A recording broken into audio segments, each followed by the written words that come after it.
Golden Iris Productions presents Missionary Family Adventures, Beneath the Volcano, from the book by Mark F. Dennis. Introduction.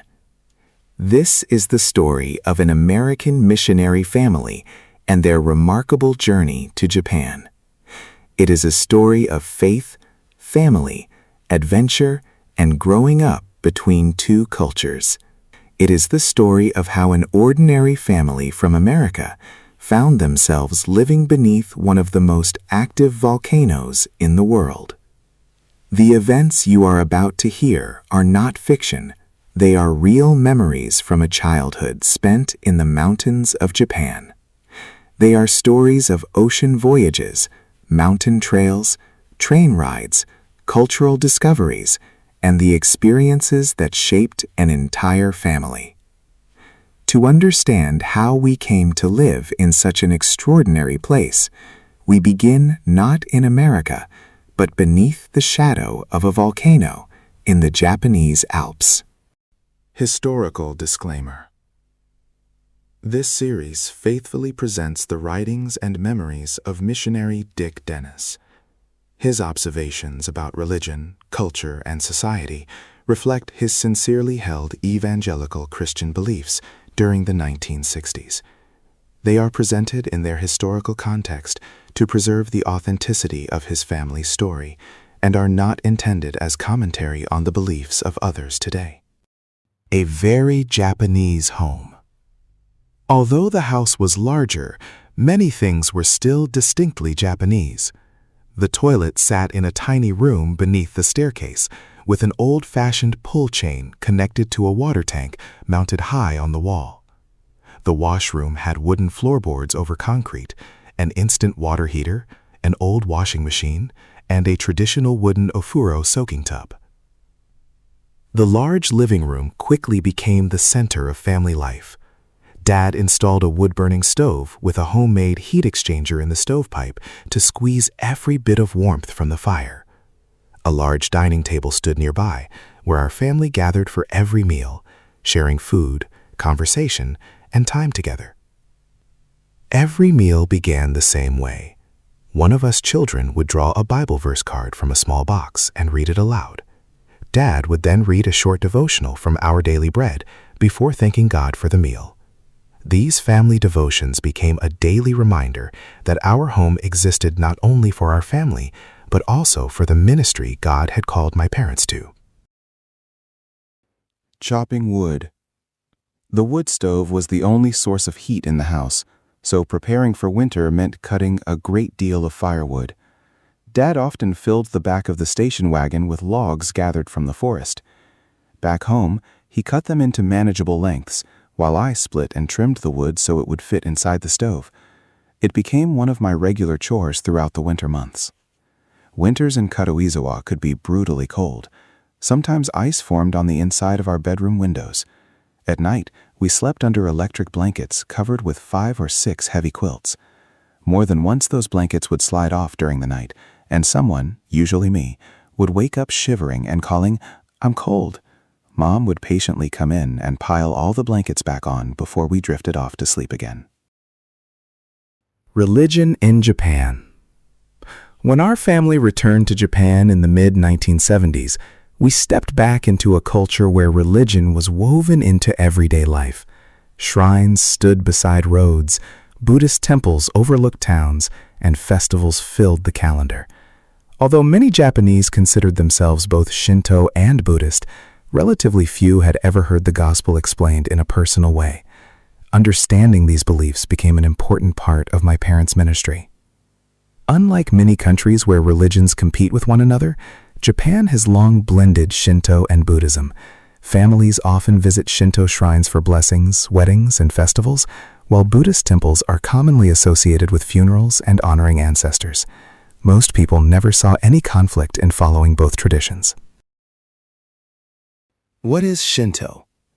Shinto is Japan's ancient native religion.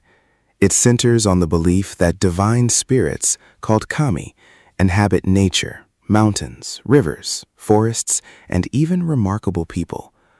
Rather than focusing on sin or salvation, Shinto emphasizes harmony, purity, respect for nature, and maintaining good relationships with the spiritual world. The Japanese word kami is often translated as God or spirit, but its meaning is much broader. Anything that inspires awe or possesses spiritual significance may be considered kami. Ancient trees, waterfalls, mountains, and even heroic ancestors can all be honored as possessing divine qualities. The Shinto creation story. According to Shinto tradition, the islands of Japan were created by the divine couple Izanagi and Izanami.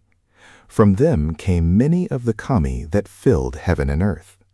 Their daughter, Amaterasu, the sun goddess, became the most honored deity in Shinto and is traditionally regarded as the ancestor of Japan's imperial family. Worship at a shrine. Visiting a Shinto shrine follows a familiar pattern. Worshippers first cleanse their hands and mouths with water to symbolize purification. They then approach the shrine, make an offering, bow twice, clap twice to gain the attention of the kami, silently offer their prayers, and finish with one final bow. Shinto priests care for the shrines and conduct religious ceremonies throughout the year. Assisting them are young unmarried women known as miko, dressed in white and red traditional clothing. Together, they preserve customs that have been practiced in Japan for centuries. Dad's interest. Dad enjoyed studying Japanese history and religion in depth. Rather than simply criticizing Shinto beliefs, he looked for places where Japanese traditions resembled stories found in the Bible. These similarities often became natural conversation starters as he shared the Christian faith with Japanese friends. Over the years, some writers have suggested that ancient Japan preserves traditions resembling those of biblical Israel. They point to similarities in festivals, ceremonial clothing, sacred objects, and temple architecture. Although these ideas remain debated among historians, Dad found them fascinating and often used them to spark thoughtful discussions about the Bible. Whether these historical connections were genuine or simply interesting coincidences, Dad believed they opened doors for meaningful conversations. Instead of beginning with differences, he started with common ground. His goal was always the same: to introduce people to the message of Jesus Christ and the hope found in the gospel. Part 30. The Origins of Buddhism. Buddhism was founded by Siddhartha Gautama, who was born in northern India around 480 BC. After years of searching for the meaning of life and the cause of human suffering, he attained enlightenment and became known as the Buddha, meaning the Enlightened One.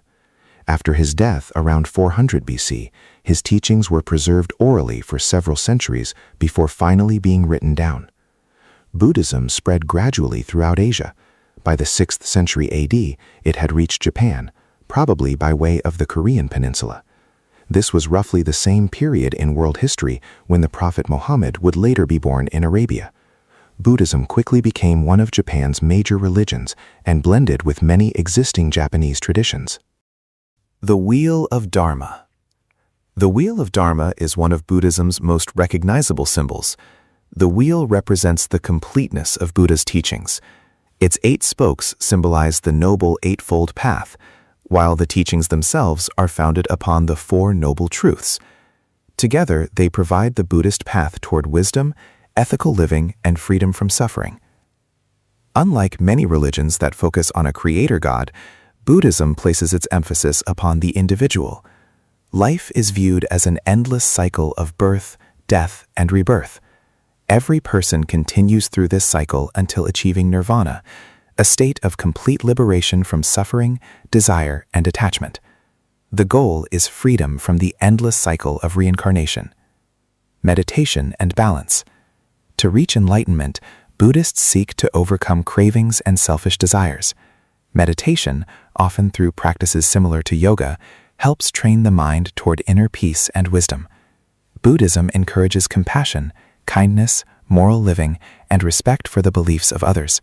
This spirit of tolerance helped Buddhism blend naturally with Japan's native Shinto traditions. Most Japanese Buddhists belong to Mahayana Buddhism, sometimes called the Great Vehicle. Mahayana teaches that behind all existence lies a single, indescribable ultimate reality. This ultimate reality is known as sunyata, often translated as emptiness. Rather than meaning nothingness, it describes a reality beyond ordinary human understanding. Becoming one with Buddha. According to Mahayana teaching, every person possesses the potential for Buddha nature.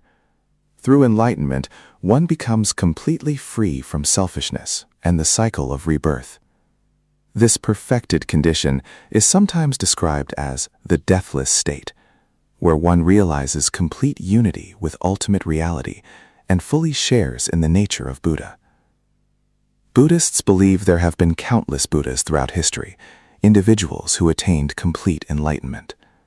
These enlightened beings exist beyond the physical world, as spiritual beings possessing great wisdom and compassion. Since Buddhism generally does not teach a personal creator God, all existence is viewed as arising from this ultimate spiritual reality, rather than from divine creation. Karma and compassion. Buddha taught that enlightenment requires living with compassion, kindness, self-control, and moral discipline. Actions motivated by generosity and wisdom produce good karma. In contrast, lives driven by greed, hatred, and selfishness lead to suffering, ignorance, and unfavorable rebirths. Every choice shapes one's future journey through the cycle of existence. Buddhism offers a very different understanding of life from many Western religions. Rather than worshiping a creator God, it seeks liberation through personal transformation and enlightenment. Some scholars describe certain forms of Mahayana Buddhism as expressing a belief in one ultimate reality underlying all existence, although Buddhist traditions differ widely in how they understand this concept.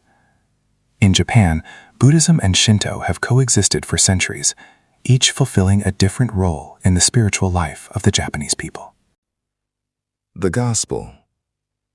Dick and Millie, as most missionaries in Japan, believed strongly that these two teachings, although containing some useful truths, were ultimately lies created by the devil, used to blind the Japanese from seeing the light and truth of God. Japanese, although somewhat knowledgeable of various faiths, were not aware that Jesus Christ had died for them as individuals, and that they could have a personal relationship with God, Kami-sama. Dick and Millie were there to share the gospel message with the Japanese, so that they too might have eternal life if they would place their hope and trust and accept Jesus into their lives and hearts. To be continued. Memoirs of a Missionary, Bringing True Light to the Land of the Rising Sun, tells the story of my father, Dick Dennis, and his decades of missionary service in Japan. Drawing from his journals, prayer letters, and personal memories, the book records the challenges, victories, and everyday experiences of sharing the gospel while living among the Japanese people. Many of the events presented throughout this series are drawn from these first-hand accounts.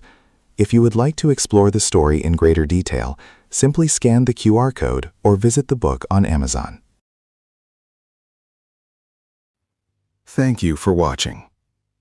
If you enjoyed this presentation, please take a moment to like, subscribe, and share this video with others.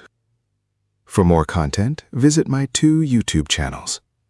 Mark F. Dennis at Golden Iris Knowledge Quest, where we explore physics, cosmology, science, and emerging ideas about the structure of the universe.